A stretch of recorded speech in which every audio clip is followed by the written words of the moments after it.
Welcome back, everyone, to MI for Change. My name is Dr. Monica Gilbert, and I'm going to be your host for this episode. Today, we're going to speak about one of the trickiest, I think, probably the most trickiest part of our job, which is collaborating in schools with teachers. So, let's talk a little bit about how these conversations can be less frustrating and perhaps we can get more buy-in and definitely build more trust with the teachers and the paraprofessionals that we work with. As you all know, behavior analysis is everywhere. And a lot of the times we come into the school, we have our clipboard in hand. We are ready to meet the teacher, all positive, and we introduce ourselves. And when we say we're an RBT or a behavior therapist, they quickly step back and they're like, yeah, whatever you're going to give us is just, we've tried it before, it's not going to work, right? So we're met with that resistance. Perhaps it's not done so straightforward, but nonetheless, we are met with resistant statements and resistant behaviors. The first thing that I think we should all keep in mind is that when you go into the school setting, into a classroom, that's really the teacher's home. So we should treat it the same like if we were going into a parent's home. They even decorated themselves. So it is literally their small home. And we have to first build rapport with that teacher. I often see that we forget or we miss that part. If we don't have that trust, if we don't have that buy-in and that rapport with the teacher, we have nothing. We really don't have anything to work with because, as you know, we are there for some hours and we really shouldn't be there for the entire school period, but we are there for a little bit and then we are expecting the teacher to follow through with whatever our interventions are. So that's the first thing. Come in, obviously be nice, but really build rapport with that teacher. So a nice intervention or a skill that we can use based on motivational interviewing are open-ended questions. So get to know the teacher. Like, what's their deal? How long have they been teaching for? What are some challenges that they're experiencing in the classroom?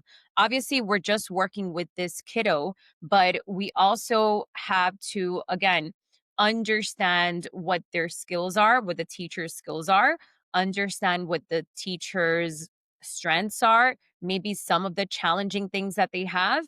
And when we ask about how it's being done with the entire classroom, we get more information than just our specific kiddo, but we'll be able to use that information with our kiddo as well, right? So again, think about it as okay, I have my client, but I'm going into this setting and I also have the teacher as like a separate client. They're also your client. So you have to build rapport with them. You have to understand their challenges, understand what they've used before that hasn't worked. I know a lot of us come into the classrooms and we start with the token system. So let's use this token system or what token system, is this or whatever.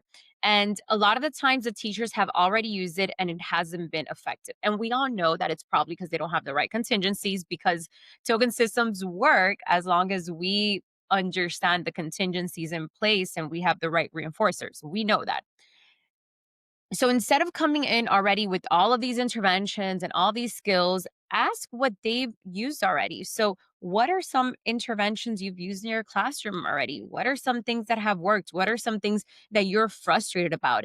And then ask them as well, what can I help with? What are some skills or not skills, but what are some things you would like to understand a little bit more of that I can share with you? I don't want to just tell you something that you've already heard before because that can be frustrating. I get it. So, what do you need from me, basically? In using those open ended questions, again, we become curious. And that curiosity is basically why we're in this field. We came into this field because we probably heard about behavior analysis or psychology and we're like, oh, that sounds cool. And all of a sudden we're here. And the curiosity hasn't stopped there. When we work with our client, we always want to collect baseline. We are becoming curious as well. I think it was Skinner that said something along the lines, and I'm sorry if I butcher it, but he said, when you find something that interests you, drop everything you're doing and study it. We should be doing the same thing when we meet a human being, when we meet someone that's a stakeholder or someone that we're going to be working with. So again, become curious as to what the challenges are of the teacher, where they're at, like what do they need at this moment. Reflections can be really powerful as well, because when we are reflecting, again, we are showing them that we are listening. We are making sure that what we're listening to is accurate as well.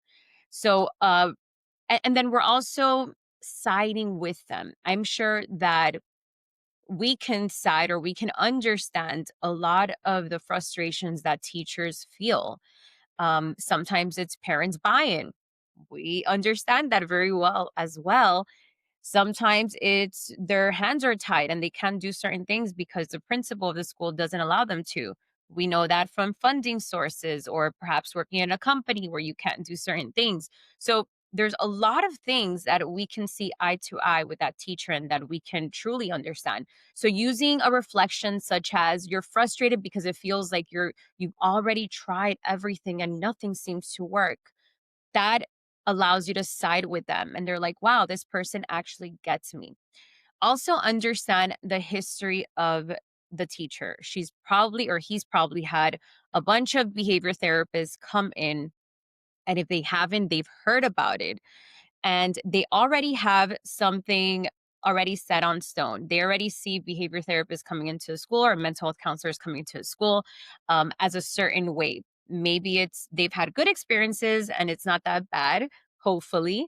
But if it's bad, you're already coming in with that perception from them. So it's important to make the difference and come in with a different conversation that you're going to have with them. I also like in the at the end of the session having this summary period where we go over everything we did during the session, and it doesn't have to be long. I know that teachers are always running around and so are we. But at least summarize like, hey, really quickly, can we meet for like 3 minutes? No one says no to 3 minutes. When it's five, they're really like, oh, well, I don't know. But 3 minutes is quick. So ask them, can I meet with you for 3 minutes really quick? Sure.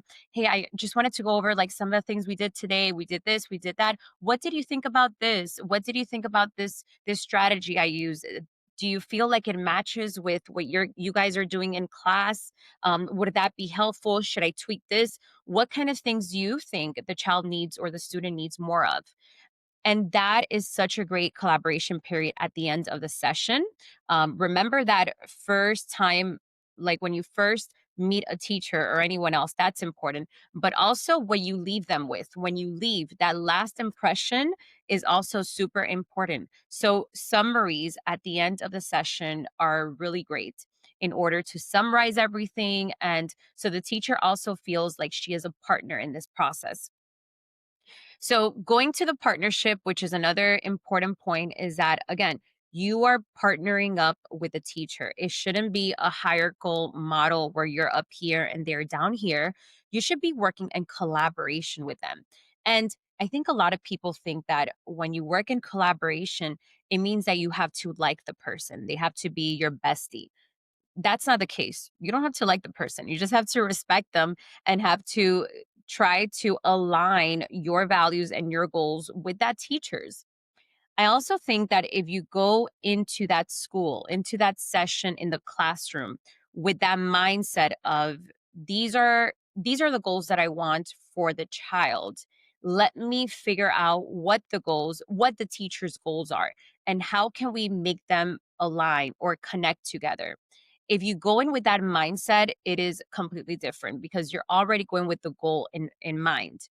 And once you're able to find that collaboration, which is the toughest part, once you're able to find that alignment of goals, then everything else makes sense because you guys are working for the same team. You're working towards the same thing.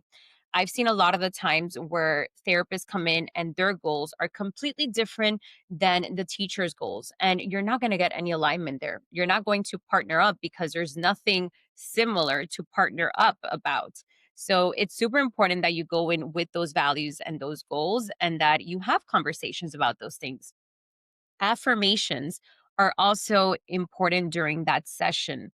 I think a lot of us, when we work with kids, primarily with kids, we're so used to saying, like, good job, and this and that. And we sometimes feel that if we use that same component with adults, we are belittling them. And if we do it as the child, of course, we may be, but affirmations are not just saying good job. It's an honest expression or an honest identification of that person's strengths. All we're doing is that pretend you're walking in the field and you're searching for flowers. And every time you find a flower, you're picking it and you're putting it into a nice bouquet. And then you are offering that bouquet back to that person. So you can say something like you've really been patient with him even though sometimes he has difficult days. I can tell that it's a little bit strange to have someone extra in this classroom. I appreciate, or I also see that you are trying your hardest to welcome me in and have me integrate into this setting. So, those are some affirmations that can be used. I worked with a teacher one time who was against token systems. Like, she was completely against token systems, even though, I mean, getting her paycheck is kind of like a token system, but I'm not going to go in there and say that, right? So she was against token systems. And during our conversations, and I really thought that the child needed some type of system or reward system. So what I did is that I didn't even call it token systems or reward systems. And I knew that she was against token systems because I had a previous conversation with her where I asked her, what are some things you've used? What are some things that have worked? If I wouldn't have had that conversation with her, I would have come in strong with the token system and she would have just blown me away, blown me off, not blown me away, hopefully. So I came in, I had that conversation with her. I asked her, and I was like, okay, no token systems. So we worked together in a partnership, and I had her come up with a reward system, but we didn't call it that. We called it something else. But through the open ended questions and reflections and evocation techniques that I use, she was able to develop this really cool token system. But we didn't call it that, and it worked really well. I remember like by the third time that I went in, it stopped working, right? Because probably the backup reinforcer was satiated. So I asked her and I said, you came up with such a great system and he's been responding really well to it. What do you think happened? What are some things, because he's responding well to it, but then I feel like now he's not anymore. He's not working as hard for that reinforcer.